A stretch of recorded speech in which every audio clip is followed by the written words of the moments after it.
Hello team, welcome to another ATP Geopolitics video with myself, Jonathan MS Piss. Ukraine War Update Extra video, giving you extra tidbits and nuggets to get your teeth into to give you a greater understanding of the war in Ukraine. And actually, we're going to start with some sterling work that Benny Pye, one of the viewers, one of the subscribers, one of the legends that is a member of our community, has done on behalf really of myself and you guys if you need it and want it. He has produced a website that has used AI to summarize every single one of my videos, and it's pretty damned clever.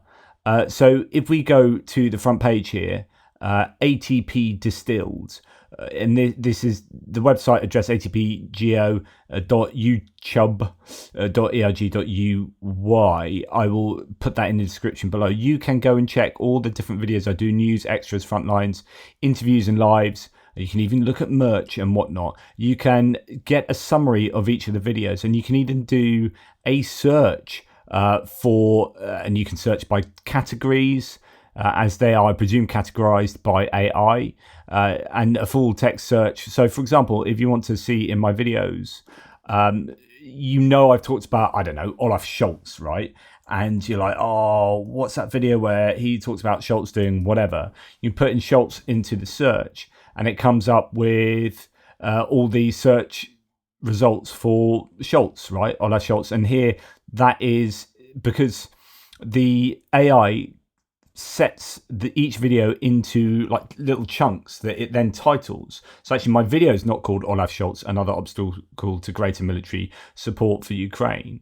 Actually, this is part of my April the 5th video that is, you can play from here, so it embeds the video and it gives you a little quote that it just lifts randomly from the video. The only way to stop this war is to bring about peace.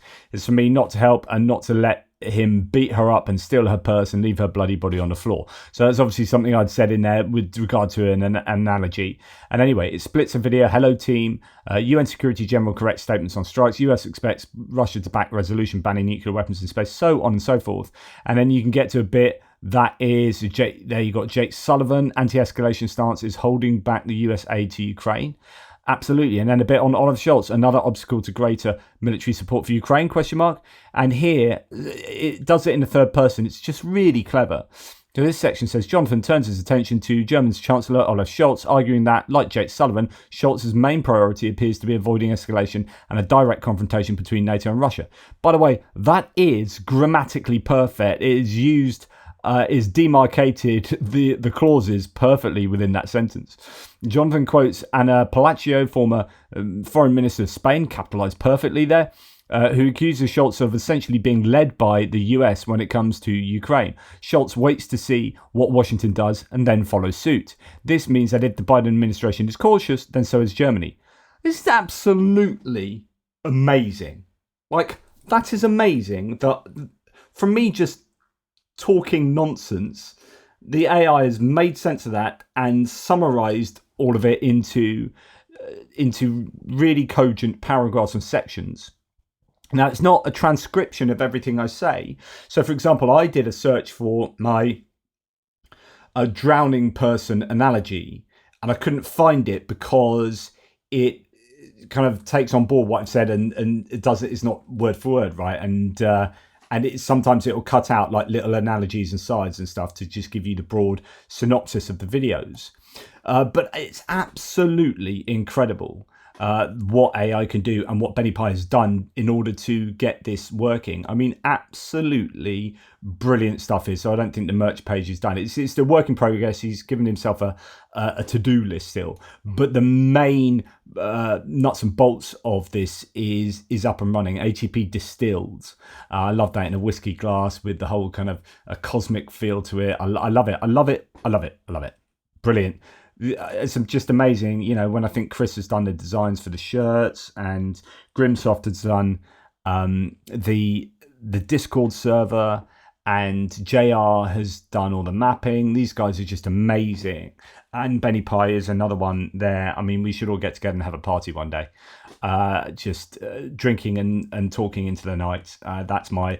I don't, as you guys know, I'm not a religious person. I'm a secular philosopher of religion. But if I believed in heaven, it would be just sitting down, like having a tippling philosopher's session where I just like we're all at the pub, just talking about philosophy and politics and stuff late into the night of life, of existence, and just sitting there chatting.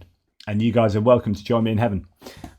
Anyway, that's enough from me banging on before I get... Well, we're actually going to talk some philosophy in a minute. Right, so please check this out. I have only just dipped my toe into this, and I will continue to get to know it more and more as I use it. Thank you so much to Benny Pie, who has done that. Amazing.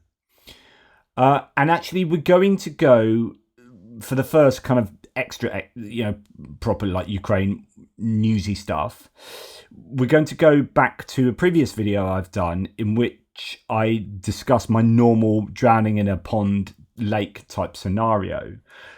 Forget that this is about Trump or whatever here. That's just the vehicle to the eventual analogy that I use that we are going to discuss because someone has a question on that. So just hear me out first. So then if Trump, on top of that, if then Trump says, I would talk to Putin and end the war, I will even end the war before I become president. You're thinking, that's amazing. Yeah, well, that's that. I don't need to think about criticizing that. I don't need to think about how the hell he's going to do that.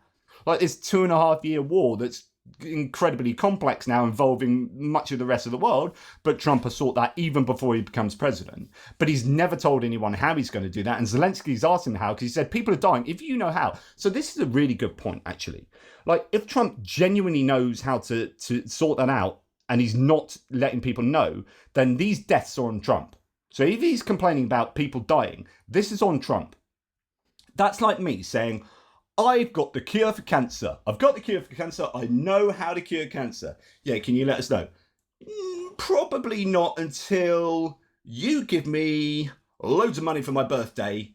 And when I say my birthday, I mean my 50th birthday, which is in a few years' time. So I'm 47 now, 48 in September, so about 2 and a bit years, I'll give you the cure for cancer. Hang on, mate. Does that not mean like millions of people are going to die in the meantime? Yes, it does. But I've got the cure for cancer. That's all that matters, is it? It's all about me. I know how to cure this bad boy, and you ain't getting it for 2 and a bit years. That makes me a moral monster, and that makes me complicit in the death of those people. If I could, it's as I've talked to you before, to use another analogy, it's if you walk past a lake and someone is drowning in the lake, and that person's drowning in front of you, and you could reach down and pull them out, and you go, I'm not going to do that. I'm just going to keep walking. It means you are complicit in their deaths. And in fact, you can be held responsible for their deaths in that. I think you can be done for that person dying. If you could save someone and you choose not to, and it's no threat to your own existence, I could reach down and pull you up. I'm not going to drown myself. And I choose not to, but walk on. I am causally responsible in how your death came to be. So this is called the duty of rescue. So duty of rescue is a concept in tort law and criminal law that arises in a number of cases describing a circumstance in which a party can be held liable for failing to come to the rescue of another party who could face potential injury or death without being rescued. The exact extent of the duty varies greatly between different jurisdictions. In common law systems, it's rarely formalised in statutes, which would bring the penalty of law down upon those who fail to rescue. This does not necessarily obviate a moral duty to rescue, though law is binding and carries government authorised sanctions and awarded civil penalties. There are also separate ethical arguments for a duty to rescue, even where law does not punish failure to rescue. So, okay, there might be differences in how this is applied, if it's applied at all, but you get the issue. Like, if I could throw a ring to this person, but don't, and just let them drown, just watch them drown. I'm not physically drowning. Like, I am not the water. I am not their inability to swim, and I am not pushing them down. but at the same time, I could be saving them, and I've got a ring here, and I'm not passing it to them. And that leads, had I pass it to them, they would survive. And so you can make an argument that me not saving them is kind of responsible for them dying. And this is the difference between kind of active will and omissive will. Like if you don't do something but you could do something, then you are, I mean, you talk about this in philosophy of religion, to go back to that topic. Like, this is one of the arguments against something like a tidal wave, right? So say you are God, and you're the classical theistic version of God, right?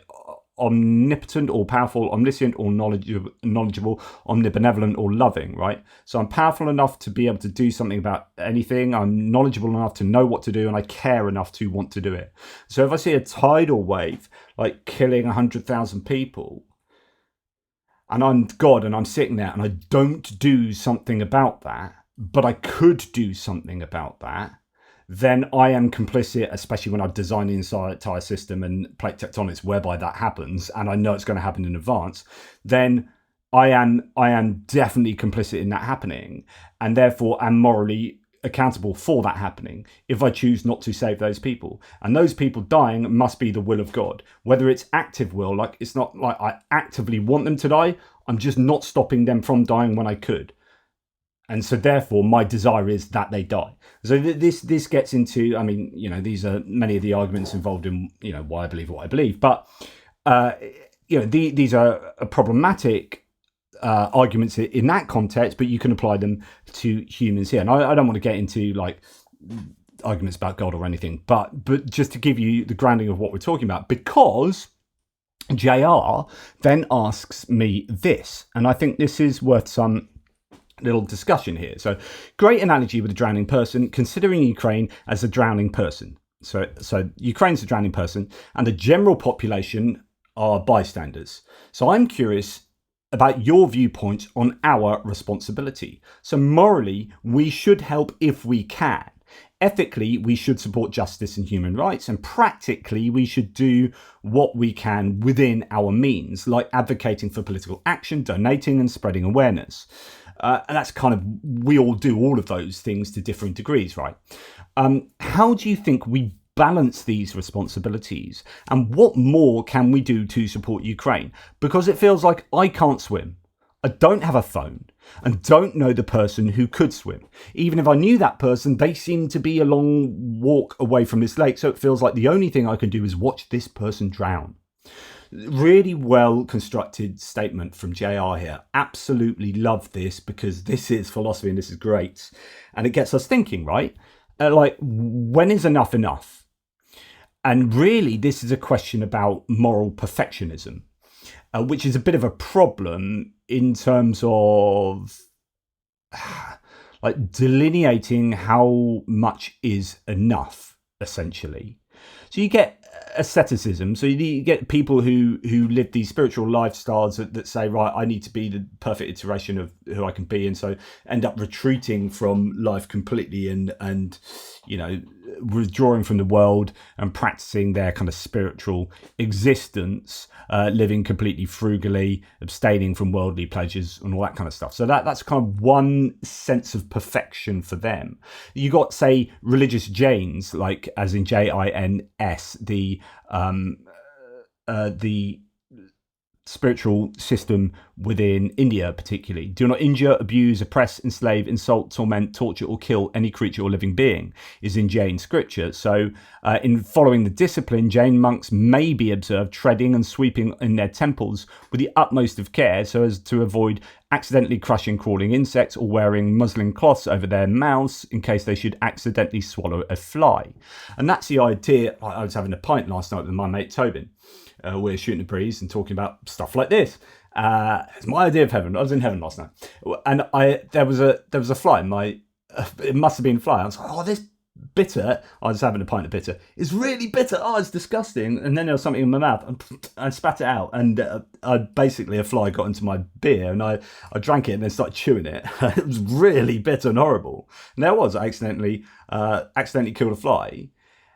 So Jane would be like super careful to avoid doing that. Like, how far do you go to be as good as you possibly could be, right? And so then you get onto the moral perfectionism, political perfectionism, and you get this idea that if you want to be the very best iteration of who you could be, then there's almost no end to what you should do if that's what you feel obligated to do. And so you can always be better. You can always be better. So I've given 100 spondoolies to charity. It's like, yeah, I could have given 101, but I couldn't give 102. I could have given all of my money. And then you think, well, if I gave all my money, had nothing, then I'd have a really bad existence. And like, if I gave everything away, then I'd struggle to do my job. And if I can't do my job, then I can't get more money, which means to give more money. And so how do I work out what the absolute best I can do for whatever? And then is, where do I spend that money? Is Ukraine war the best thing? Is climate change the best thing to spend my time campaigning on? Do you know what I mean? Like, it's not just how much you do for any given thing. It's like, what is the given thing I'm working towards doing that will have the best, most positive effect on the outcome of this world, right? And so you get lost in these kind of ideas of calculation, and one argument back is just you just need to be a flourishing human being and just intuitively do what the best you can, and at some point you say, that's enough. Moral perfectionism is a philosophical and ethical framework that posits the pursuit of moral excellence as the ultimate goal of human life, drawing from historical philosophies and religious traditions. Moral perfectionists believe in the continuous refinement of the character, of the development of virtues, and the pursuit of an ideal moral state. And in fact, there's something else to add to that, which is actually well answered by the AI here on Bing Copilot. So striving for moral perfection can be a noble pursuit, but it's essential to recognize that perfection is an elusive goal. As Aristotle would confirm, being good isn't the same as being perfect. Virtue involves practice, and while we can always improve, true perfection remains beyond our reach. Instead of chasing an unattainable ideal, consider aiming for good enough. Accept your humanity as an imperfect person trying to do your best rather than constantly striving for an impossible outcome. And so therein lies, the issue that you can always do better, and that can possibly be quite self-destructive. So there are psychological elements here that you just keep playing on your mind because you're never good enough, you're never doing enough. So the idea is that here, just you don't have to be perfect. Much rather, what's that statement? Like, I remember, because I'm a vegan, or not a perfect vegan, but strive to be for health reasons, but the bonus of moral extension to that. And because my MS, that's when I became one, under advice. And some people who like to be very picky would say, "Oh, you're wearing leather shoes, or you're not perfect vegan." It's like as if that makes you like morally bad. Then it's like, no. So the statement was something like, "I'd prefer a world full of imperfect vegans than a world with like 10 perfect vegans," or something like that. And you could substitute vegan for anything here. So like, I'd much prefer a world where we're all striving to be better. We may be imperfect, but we're all striving to just do as well as we can, rather than a world where a lot of people are just complete bastards and most people don't seem to care. And so perfection can be this unattainable ideal that we can't get to, and it can beat us up by the lack of ability to get there. And so there is that psychological element, which you can kind of read from what JR says, which is, I feel like I just can't do enough. And even if he could do way more, he could run around to try and get that person while jumping in, like, or doing everything he could, and then that's self-destructive for his own life, and he ends up drowning or whatever. However you want to read this analogy, but the idea is you need to find a kind of balance in life whereby we're doing as much as we can for the right reasons, for, in this case, Ukraine, whilst not destroying ourselves in the process. He says working 12 hours a day, like, but do you know what I mean? Like that's my choice, and I feel I'm working at max, and I'm getting, this is something I want to do, and I could do even more, but I realise that would be genuinely destructive for me, and so therefore I'm at this level which is working, right? And that's what we've got to find. But then the next question is, okay, but then what actually is the best we can do? Like in terms of Ukraine, is like, how much do we have to say? To whom do we need to say all this stuff? Do we need to go out to Ukraine and do X, Y, and Z? How much money is enough money to raise for Ukrainians? Or how many letters do I need to send? Do I need to go and visit my MP? Do I need to go and campaign outside the Russian embassy? And I don't know that there are any definite answers to this. It's just, as long as we are happy that we are doing the best we can. No, not the best we can, because we can always do better, but the best we can whilst optimizing our own lives, so we remain healthy and vibrant human beings, flourishing human beings. Then that is hopefully better than doing nothing at all.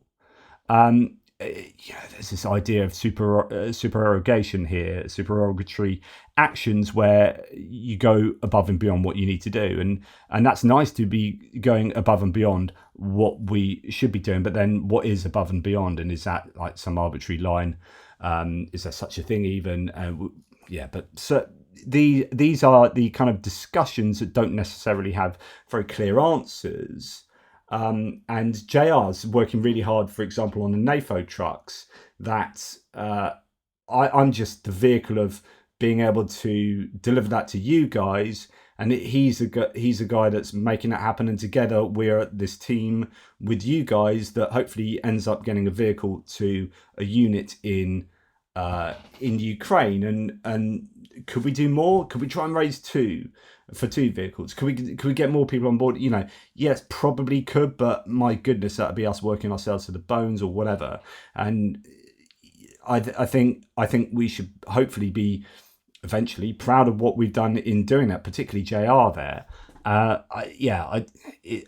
There is no definitive answer, but I guess we can always do more. Just be careful to balance that with the other needs in your lives. But then again, when you're thinking, but there's a lot on the line here, like, again, it goes back to, well, I could do more and I should do more, because we're approaching World War III, and it's all like, so yeah, no answer. Just, I sometimes I think I'm not doing enough charity stuff, but then I just get sucked into doing what I do on a daily basis.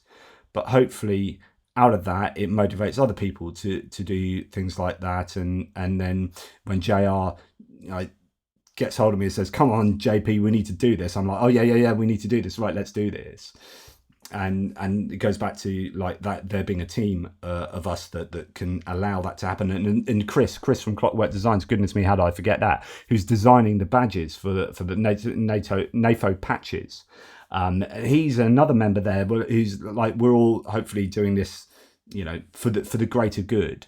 And hopefully that is enough to satiate our desires to be as good as we possibly can be. Yes, that's just a rambling discussion with no particular answer, so sorry, but that's the way it is. Then Mitch Mazarol sent me this email, which is this is another opportunity to get a bit philosophical. He says, hey, hope all is well, JP. I'm finally back home, blah, blah, blah. Now I'll get to purposes of the notes. Perhaps it's rant-worthy. I'm not sure if you have covered this, as I'm still catching up on some of your uploads that I unfortunately missed. I've just had an article pop up on my homepage feed. Has me a bit concerned about a Hoover Institute fellow pushing a seemingly pro-Russian conflict resolution that appears to be in complete disregard for the actual causes of the conflict. I'd love your take on this at some point if you have enough energy to analyse this perspective. Although Davis, so the chap Davis, is a well-known military historian, I now have my doubts about his moral clarity. As you know, I'm a bit of a Polybius fan, so an ancient historian, and currently deep in the Loeb translation of Livy at the moment. And I've pulled out the following quote a few times on your threads and live streams, and he has, and I like this quote. Quote, "That war is a terrible thing, I agree, but it is not so terrible that we should submit to anything in order to avoid it." The Histories book 431.3. And that's a great comment there. It's like, yeah, as terrible as war is, sometimes you've got to go to war because the alternative is even worse. Which kind of goes into exactly where he goes with this issue with this chap Davis. Sadly and ironically, given Hanson's profession, or no, sorry, this is Hanson, not Davis. Anyway, I get the impression that Hanson is firmly in the submit to anything camp. To quote the Hanson piece, quote, "Add up all these realities and the only practicable way to avoid another million dead and wounded would be a settlement. However unpopular, it would entail the formalization of the 2014 Russian absorption of Crimea and Donbass." In other words, the best way to stop people dying is to just let Russia have that land. That's a rather big ask of Ukraine, says Mitch, and not asking much of Russia, all things being equal. In short, it appears he believes rewarding Russian aggression and territorial and economic gains is the best way forward for Ukraine. He states that the reward for Ukraine after this capitulation of sovereignty would be that they, quote, would be proud that they miraculously stopped Russian aggression, end quote, while failing to note that stopping and rewarding the Russian behaviour, in his view, if I have this right, seem to contain no substantive delineation in meaning. To me, this seems to be somewhat incoherent. Furthermore, asking Russia to respect an agreement has a demonstrable track record associated with it, and he also fails to make mention of their propensity for shenanigans and outright deceitful acts. In other words, even if you do appease Russia and say, right, to stop all these people dying, yes, you can have Crimea and yes, you can have the Donbass, we know that Russia will just be back for more later because they've broken every other. I think I was watching Turning Point this morning because I still have the last 2 episodes to watch on that on Netflix. Absolutely brilliant. And I think, did I see? Oh no, it might not have been that. It might have been on Twitter. I saw like a deal that had been done. Was it a deal with Chechnya or somewhere else that ended up obviously just not meaning anything? And Russia just have a really good track record of not fulfilling those treaty obligations. So yeah, I don't need to go into the details here on their history and lying publicly about their intentions versus their actions, but suffice it to say, the Putin regime, cannot be trusted. Full stop. Personally, I prefer to see Russia slapped with legislated 1,000-year sanction laws, not a typo, requiring supermajorities to suspend by the West and EU and global community unless they completely withdraw to the internationally recognised 1991 borders established via the withdrawal from the Soviet Union. He makes no mention of harsher alternative strategies to compel Russia to conclude that ultimately this will become a profitless pursuit with such grim penalties in place. He'd like me to believe his take on this is the only reasonable path forward to end the conflict. I'm sure that those actually fighting the Russians in the East might have something to say about this position of his. If the West is truly serious about leaving behind the imperialist mindset and territorial ambitions and consigning them to the dustbin of history, the price to be paid for entertaining such thoughts and actively pursuing such goals should be prohibitively high, painfully high. Hansen also takes a shot at the Biden administration and by extension Zelensky government for not holding elections while at war, but fails to provide any meaningful context as to why this might be a rational position on the part of Ukraine, on Ukraine's part. And then he gives me the link to the article. I'm actually not going to go to the original articles, which means I'm in danger of straw manning what he says. But actually, I just want to take this idea because there's too much conversation just for this one very simple idea of like, should you oblige a nation to give up that territory to save the lives of those people? And goodness me, there's so much to talk about. So in other words, you get this with police sometimes saying, don't put up a fight if you're being like, there's an armed robbery in a shop, give them the stuff, don't try and stop them because you'll end up getting shot, etc., etc. And there's a difference between maybe a shop and a home. So burglars come into your home. The advice is, well, just let them have everything. Just you guys have at it, take what you like, see you later. Or do you, get your shotgun out and say, no, well, you've got a fight in your hands? Or do you get your kitchen knife or baseball bat and say, no, this is mine, mate? Because actually, if I let you take all this, then you'll know that I'm weak and you'll come back for more later. And there are, you can argue, it depends what your metrics of success are, right? So if your metric of success is saving the most lives, full stop, and that's it, you don't have to consider anything else, it's just saving lives, then stopping the war right now and giving Russia everything that Russia wants is the best way of doing that. But of course, if your metrics are territorial integrity, sovereignty, the will of your people, and then also trying to consider what's going to go on in the future. So if you give them all that, then you're giving them permission to come back again and do it again and take even more. And actually this doesn't stop until you end up being completely subjugated to them. And then it saved loads of lives, but now we're basically enslaved to the new iteration of the Soviet Union. Then that's not such a great success. And actually, does Hansen take that into account? Or is he just looking at lives in that kind of very narrow time frame? So it's best way to save lives is that, but actually, what about the will of those people? Yes, it might be the best way to save lives, but actually we're okay with losing lives because they're our lives. Do you know what I mean? So if burglars come around to my house, right, and there are two burglars there, and they've got baseball bats, and they're big strong lads, and they say, show us where your stuff is. I get my baseball bat and say, yeah, this is going to be tough. There's two of you. I've got MS, but we've all got baseball bats, and I know there's a really high chance that I am going to get the crap kicked out of me. But actually, my metric of success here isn't just surviving as healthily as possible in the next 2 hours. My metric of success is doing a damn good job to protect my pride, the sovereignty of my house, to deter you from coming back and doing this again, etc., etc., etc. There's more to it, and so damn it, I know I might get tonked over the noggin, but I am going to take you boys on. Come and have it. Come and have at it. Bish bash bosh. I'm on the floor with a bloody nose and a banged head, but I've taken one of them out, and so on and so forth. So yeah, okay, we've got a situation where there's been more injury, more death in the case of the war, but actually that was on me. That was my decision to do that because this is my place and I don't want you taking it on, and I am going to defend it.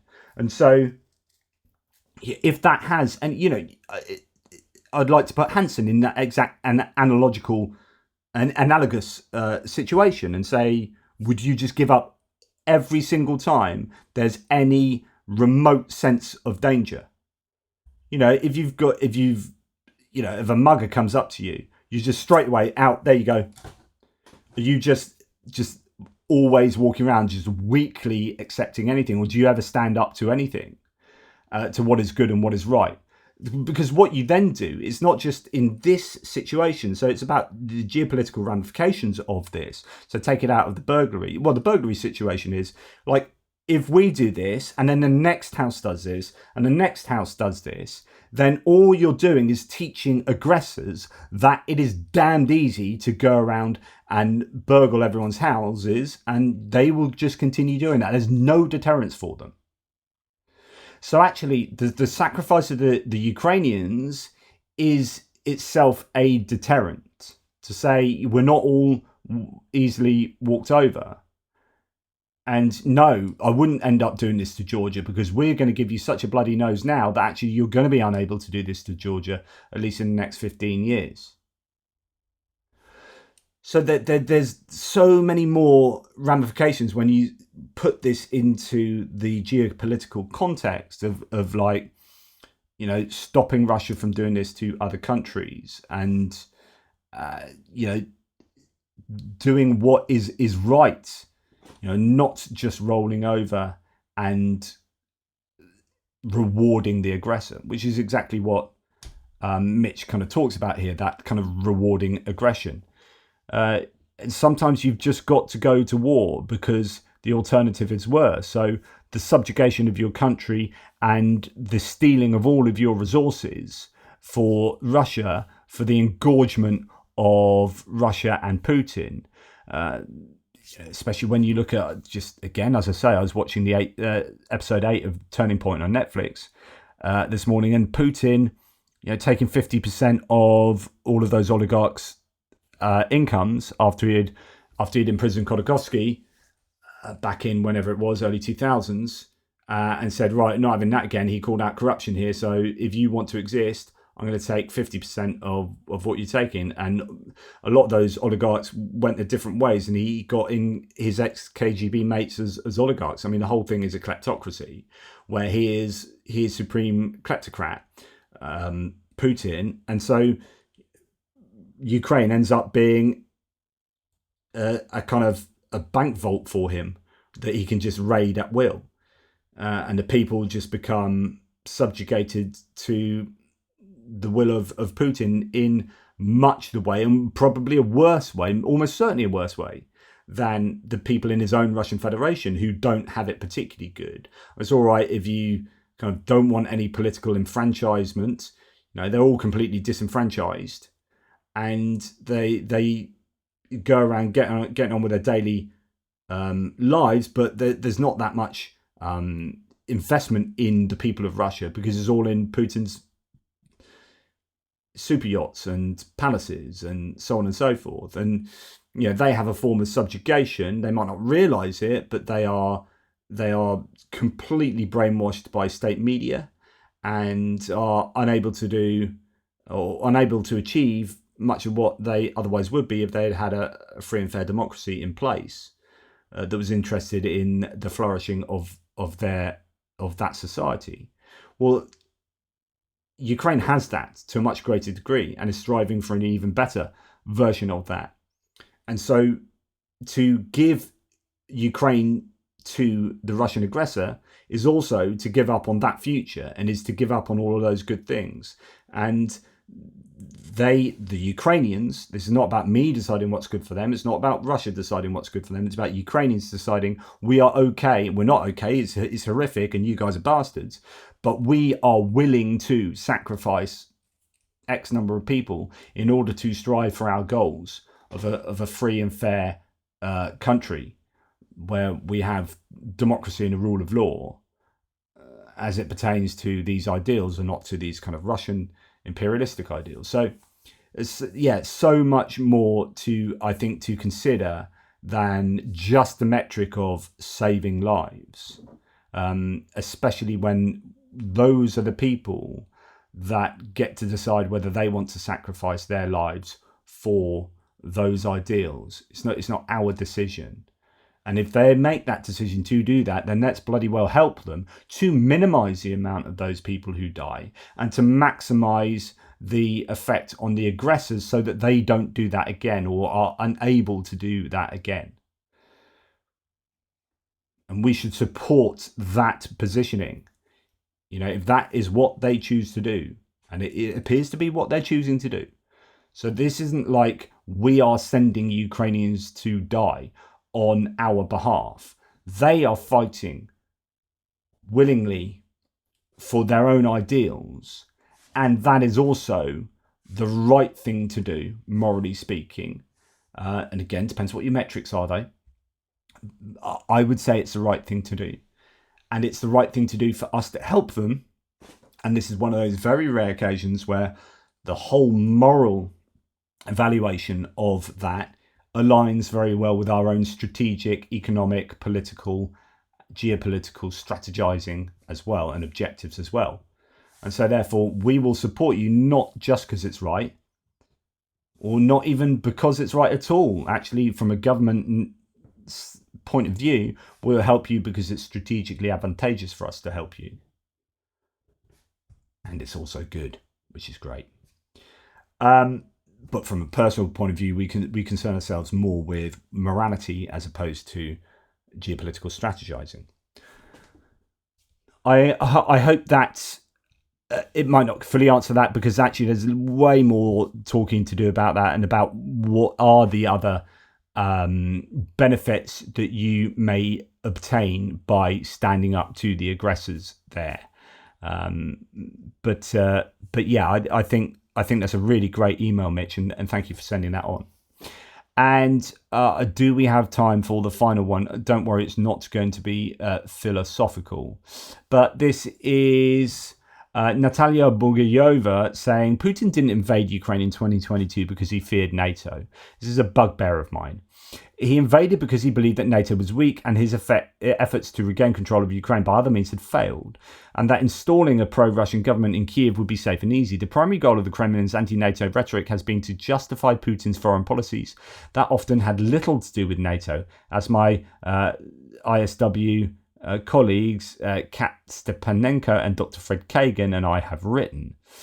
Putin has long sought to break NATO and Western unity, but not because the Kremlin felt militarily threatened by NATO. Russia's military posture during Putin's reign has demonstrated that Putin has never been primarily concerned with the risk of a NATO attack on Russia. Military reforms since 2000 have not prioritized creating large mechanized forces on the Russian borders with NATO to defend against invasion. Russia deployed the principal units designed to protect Russia from NATO to Ukraine, which posed no military threat to Russia in 2021 and 2022. In 2023, at the height of Russia's anti-NATO rhetoric, Russia continued to withdraw forces and military equipment from its actual land borders with NATO to support the war in Ukraine. Putin has always been more concerned with the loss of control over Russia's perceived sphere of influence than about a NATO threat to Russia. Putin's actual issue with NATO and the West has been that they offered an alternative path to countries that Putin thought fell in Russia's self-declared sphere of influence. The colour revolutions that so alarmed Putin were, after all, the manifestations of those countries daring to choose the West, or rather the way of life, governance and values that the West represented over Moscow. So if you remember I don't know if you remember, but at the beginning of 2003, you had the Orange Revolution in Ukraine, and you had Yanukovych, that was the Russian chosen guy, winning, and then it went to a recount because there were these huge protests, and that's what that then happened again in 2013. And that's what Putin was, deeply afraid of, this nascent democratic entity on his border, wanting to go towards NATO and the West. It's not the threat of NATO, it's a threat of losing a country from your sphere of influence, and those people and that country being the greener grass on the other side of the fence that is the Russian border. NATO and the West, she continues, threatened Russia by simply existing and being the preferred partner to many former Soviet states. So again, it's not the active encroachment of NATO. It's not NATO going in and nicking these places. It's these places going, these guys suck, we want to go over there and hang out with them. And then that's Putin blaming them. It's like, I guess, you're at the park, right? So I'm at the park, JP, I'm a bit of a douchebag. I'm not very nice. And I've got my mate Jimmy here. And I really want Jimmy to be my mate, but I'm actually not that nice to him. And then Jimmy looks over there and there's Laura, right? And Laura's just great. Good looking, friendly, funny, really kind. And Jimmy's like, JP's a douche. Laura's really cool. I'm going to go and hang out with Laura. Laura hasn't said, oi, come over here. Laura's just like a much nicer person. And so Jimmy goes and hangs out with Laura. So I just go up and, punch Laura for like nicking Jimmy. It's like, no, how about look at yourself for not being attractive enough as an entity to get, in this case, to get Jimmy on your side. Jimmy goes elsewhere because they are like bribing Jimmy to go over, that they are tempting Jimmy to go over. They're going over there because you, JP, you're not offering enough. It's your lacking that is to blame here. So that's an interesting way. I've never thought about this before. Sorry, I'm just spitballing as ever. So actually, Putin's blaming NATO, which is a post-hoc rationalization. It was never the case anyway. He's just added that on afterwards. But, he's blaming NATO, and he should be he should be looking in the mirror. The reason why Ukraine have gone to NATO is because you suck, Putin. Warsaw Pact went straight to NATO. Why? Because you suck, Soviet Union, Russia. NATO and the West threatened Russia by simply existing over there and being the preferred partner for many former Soviet states, which, in Putin's view, undermined Russia's influence over these states. Putin saw the ability to control former Soviet states as an essential prerequisite to establishing Russia as a greater power. In simple terms, the West and those in the former Soviet states who preferred to partner with the West, even without fully breaking with Russia, stood between Putin and what he believed to be Russia's rightful role in the world. The prospect of Ukrainian NATO membership did not drive Russia's invasion of Ukraine in 2022. The first NATO commitment to admitting Ukraine to the alliance came in 2008 Bucharest Declaration, which promised Ukraine and Georgia paths to membership but took no concrete steps toward opening such paths. Successive NATO summits generated no further progress toward membership or either country. Putin intensified the narrative that NATO was a threat to Russia over the years, alleging by 2021 that Russia feared NATO's imminent expansion in Eastern Europe. NATO had taken no meaningful actions to enlarge at that time. However, accession of new members to the alliance requires that they complete a formal membership action plan, a MAP. NATO introduced no MAP for Ukraine or Georgia, meaning that the formal process of their accession had not even begun. NATO had taken no formal steps toward Ukrainian membership by the time of the 2022 Russian re-invasion, beyond restating the 2008 Bucharest Declaration, promising Ukraine a path to NATO membership in a 2021 June communique that followed a massive Russian military build-up on Ukraine's borders. Ukraine enshrined a commitment to joining NATO in its constitution in 2019, and NATO recognized Ukraine as an enhanced opportunity partner in 2020. Neither of these events constituted formal steps toward NATO membership. The enhanced opportunity partnership announcement explicitly said that Ukraine's new status, quote, does not prejudge any decisions on NATO membership.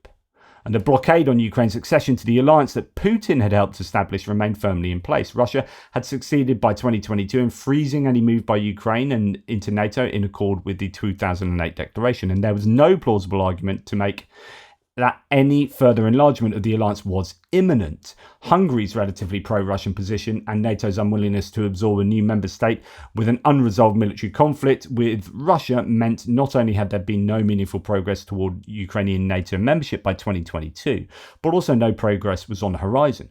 Putin had effectively blocked Ukrainian accession to the alliance by the time he launched a full-scale invasion. Clear evidence that Russian fears of imminent Ukrainian NATO membership did not drive the invasion.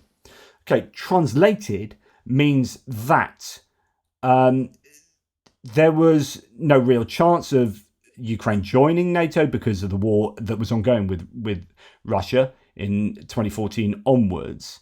And Russia had actually done a really good job of freezing Ukraine's ability to join NATO. And by effectively blocking that Ukrainian accession, a subsequent decision to invade Ukraine in 2022 couldn't be reasoned on account of NATO's expansion and Ukraine joining that, because they'd stopped that. It just makes no sense at all, this argument, when you actually look at the history of what took place. The prospect of Ukrainian NATO membership had most certainly not driven Russia's invasion of Ukraine in 2014. And I talked about this before, where there's just no evidence of any kind of talk about NATO at the time. Ukraine pursued a non-alignment policy, the NATO Bucharest Declaration notwithstanding, from 2010 through to 2014. Ukraine renounced its non-alignment status in December of 2014 as a direct result of Russia invading Ukraine and illegally occupying 3 of its regions in 2014. The point is essential to keep in mind for those who argue that Putin's goal is Ukraine's neutrality.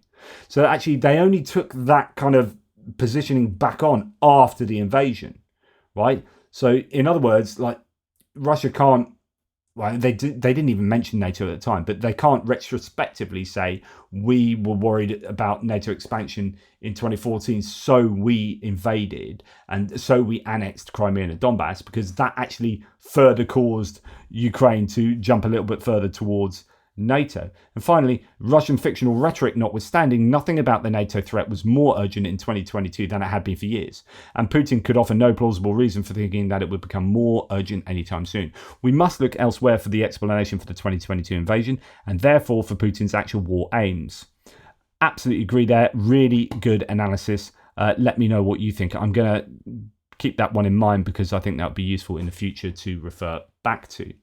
Anyway, let me know if you have any thoughts on these ideas. Sorry, it's a bit of a rambling philosophical jaunt through the meadows of thought. Take care, everybody. Speak soon. Toodle pips.